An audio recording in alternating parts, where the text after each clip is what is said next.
या देवी सर्वभूतेषु मातृरूपेण संस्थिता नमस्तस्यै नमस्तस्यै नमस्तस्यै नमो नमः। जय माता दी। आप सभी का हमारे YouTube चैनल पर हार्दिक स्वागत है। आज सुने श्री दुर्गा सप्तशती में 9वां और 10वां अध्याय का पाठ। ओम नमः चंडिकाय। 9वां अध्याय निशुंभ वध। राजा ने कहा, हे ऋषिराज, आपने रक्त बीज के वध से संबंध रखने वाला वृत्तांत मुझे सुनाया। अब मैं रक्त बीज के मरने के पश्चात क्रोध में भरे हुए शुंभ व निशुंभ ने जो कर्म किया वह सुनना चाहता हूँ।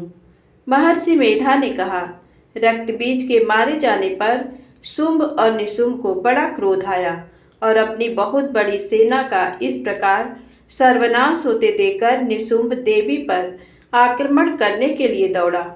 उसके साथ बहुत से बड़े बड़े असुर देवी को मारने के वास्ते दौड़े और महापराक्रमी शुंभ अपनी सेना सहित चंडिका को मारने के लिए बढ़ा। फिर शुंभ और निशुंभ का देवी से घोर युद्ध होने लगा और वह दोनों असुर इस प्रकार देवी पर बाण फेंकने लगे जैसे मेघों से वर्षा हो रही हो। उन दोनों के चलाए हुए बाणों को देवी ने अपने बाणों से काट डाला और अपने शस्त्रों की वर्षा से उन दोनों दैत्यों को चोट पहुंचाई। निशुंभ ने तीक्ष्ण तलवार और चमकती हुई ढाल लेकर देवी के सिंह पर आक्रमण किया। अपने वाहन को चोट पहुंची देखकर देवी ने अपने क्षुरप्र नामक बाण से निशुंभ की तलवार व ढाल दोनों को ही काट डाला। तलवार और ढाल कट जाने पर निशुंभ ने देवी पर शक्ति से प्रहार किया। देवी ने अपने चक्र से उसके 2 टुकड़े कर दिए।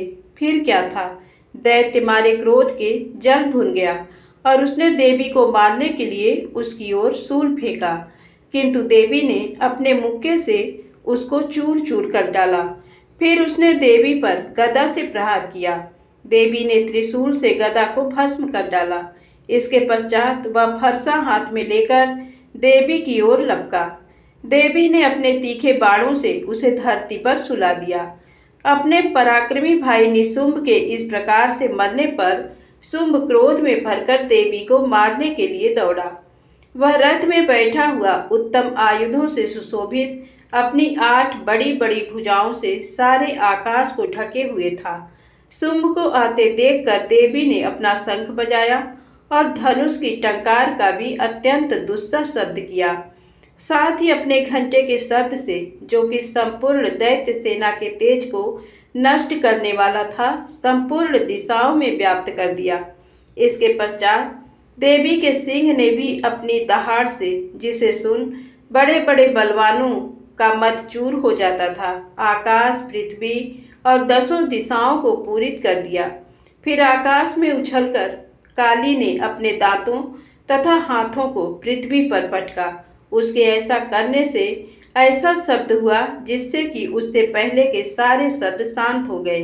इसके पश्चात शिवदूती ने असुरों के लिए भय उत्पन्न करने वाला अट्टहास किया, जिसे सुनकर दैत्य थर्रा उठे और शुंभ को बड़ा क्रोध हुआ। फिर अंबिका ने उसे, अरे दुष्ट, खड़ा रह कहा तो आकाश से सभी देवता जय हो बोल उठे। शुंभ ने वहां आकर ज्वालाओं से युक्त अत्यंत भयंकर शक्ति छोड़ी, जिसे आते देखकर देवी ने अपनी महोल्का नामक शक्ति से काट डाला। हे राजन, फिर शुंभ के सिंहनाद से तीनों लोग व्याप्त हो गए और उसकी प्रतिध्वनि से ऐसा घोर शब्द हुआ जिसने इससे पहले के सब शब्दों को जीत लिया। शुंभ के छोड़े बाणों को देवी ने और देवी के छोड़े बाणों को शुंभ ने अपने बाणों से काट सैकड़ों और हजारों टुकड़ों में परिवर्तित कर दिया। इसके पश्चात जब चंडिका ने क्रोध में भर शुंभ को त्रिशूल से मारा तो वह मूर्छित होकर पृथ्वी पर गिर पड़ा।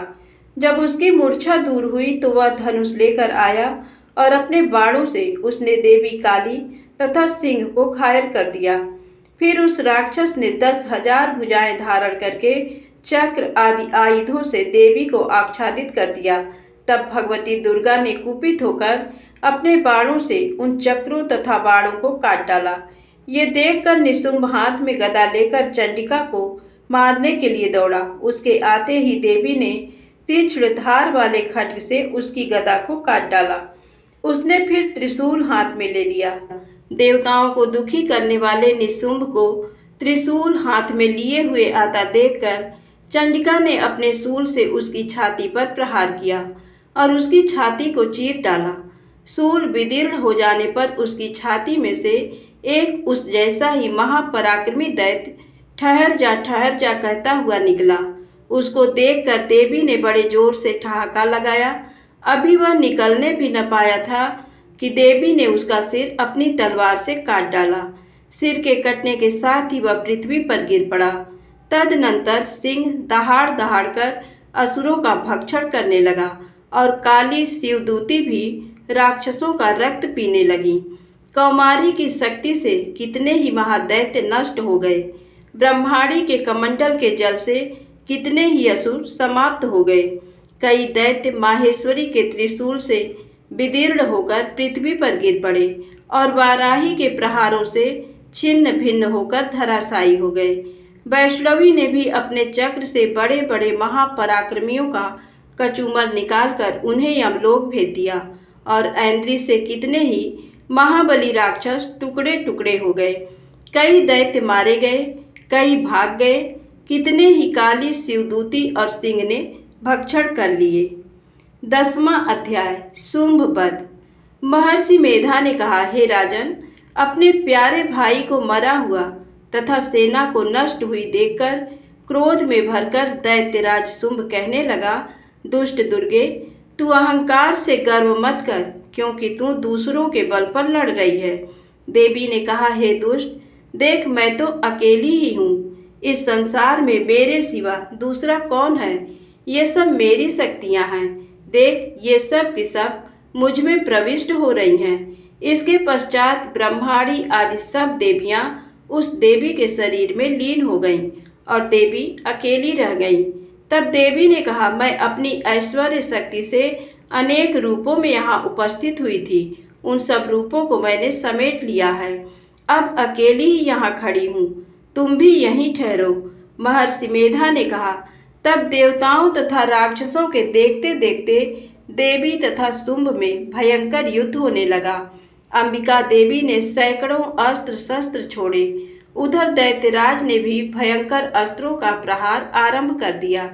देवी के छोड़े हुए सैकड़ों अस्त्रों को दैत्य ने अपने अस्त्रों द्वारा काट डाला। इसी प्रकार शुंभ ने जो अस्त्र छोड़े उनको देवी ने अपनी भयंकर हुंकार के द्वारा ही काट डाला।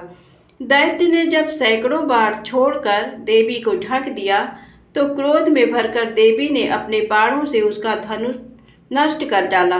धनुष कट जाने पर दैत्येंद्र ने शक्ति चलाई, लेकिन देवी ने उसे भी काटकर फेंक दिया। फिर दैत्येंद्र चमकती हुई ढाल लेकर देवी की ओर दौड़ा, किंतु जब वह देवी के समीप पहुंचा तो देवी ने अपने तीक्ष्ण बाणों से उसकी चमकने वाली ढाल को भी काट डाला। फिर दैत्येंद्र का घोड़ा मर गया, रथ टूट गया, सारथी मारा गया।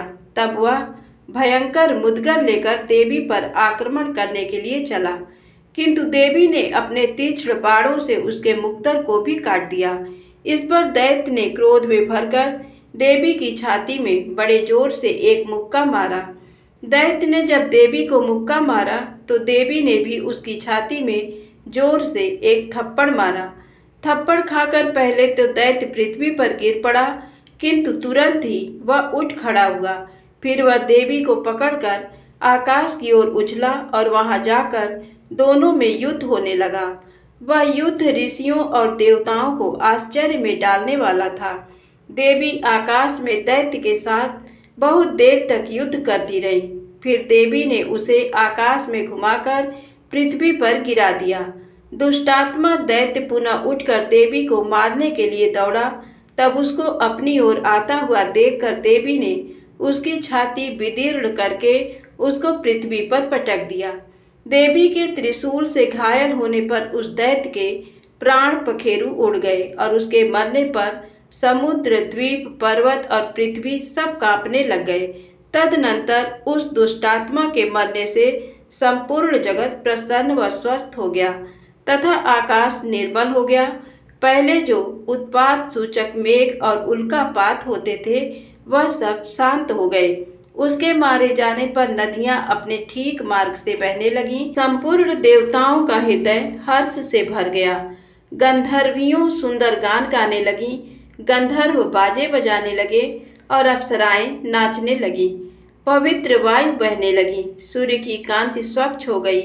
यज्ञशालाओं की बुझी हुई अग्नि अपने आप प्रज्वलित हो उठी तथा चारों दिशाओं में शांति फैल गई। दुर्गा सप्तशती अध्याय 10 संपूर्ण। जय माता दी।